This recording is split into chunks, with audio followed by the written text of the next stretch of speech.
I'm Steve Wiggins, and this is the Groundworks Ministries podcast. Today we're reading from the book of Genesis, chapter 23, so let's focus on verses 12 through 16. Abraham bowed down to the people of the land and said to Ephron in the presence of the people of the land, "Please listen to me, let me pay the price of the field. Accept it from me, and let me bury my dead there." Ephron answered Abraham and said to him, "My Lord, listen to me.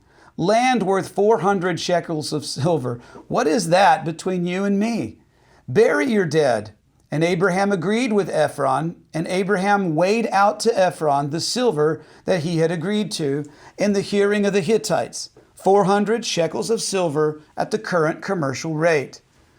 You know, I heard a rabbi once note that it was the first recorded real estate deal in Jewish history. Though the land of Canaan was Abraham's by promise, the time of possessing it had not yet come.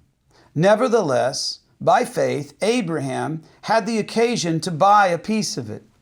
And this was not land for living on, which could be sold or taken away. It was land for burial. It was a final resting place. And now that's faith. Abraham was saying that he believed God's promises to the extent that he was willing to buy real estate and to be buried in a land that would eventually become filled with a nation full of his offspring. Abraham wasn't the only one to believe God's promises on that same level. Look at what happened with Jacob. It says in Genesis chapter 50, verses 12 and 13, "So Jacob's sons did for him what he commanded them, and they carried him to the land of Canaan, and they buried him in the cave at Machpelah, in the field near Mamre, which Abraham had purchased as a burial site from Ephron the Hittite." Or what about Acts chapter 7, verses 15 through 17? "And Jacob went down to Egypt, and there he and his forefathers died.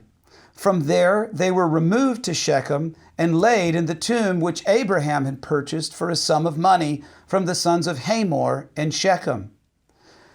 Genesis chapter 50, verses 24 and 25.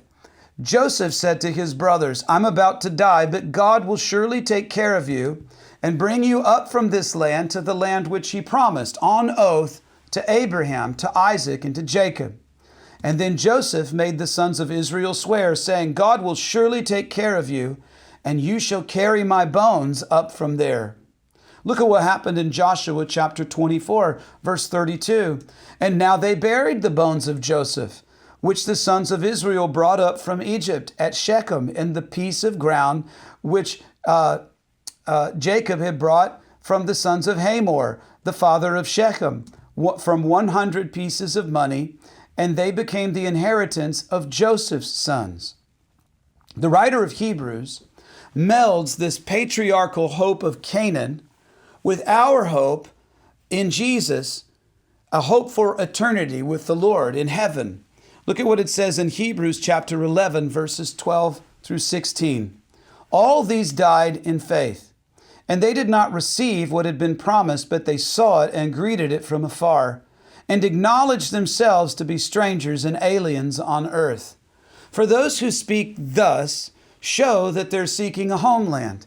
If they had been thinking of the land from which they had come, they would have had opportunity to return. But now they desire a better homeland, a heavenly one. Therefore, God is not ashamed to be called their God, for he has prepared a city for them." Isn't that amazing? Abraham buys a plot of land as a testimony that his ancestors will then populate that land someday in the future. Even though other people owned it, a whole other nation was living on that land, he says, "I want to be buried here because this is where my people will be," because of his faith in God's promise. And in the same way, Jesus didn't go and buy us a burial place in heaven. Hey, when they die, we'll just go ahead and bury them in heaven. No, he bought us a city for us to live. There's a new heaven and there's a new earth which is coming. Jesus said, "I've gone to prepare a place for you. And if I go to prepare that place, well, then surely I'll come back and I'll receive you. I'll take you to that place so that where I am, you can be with me."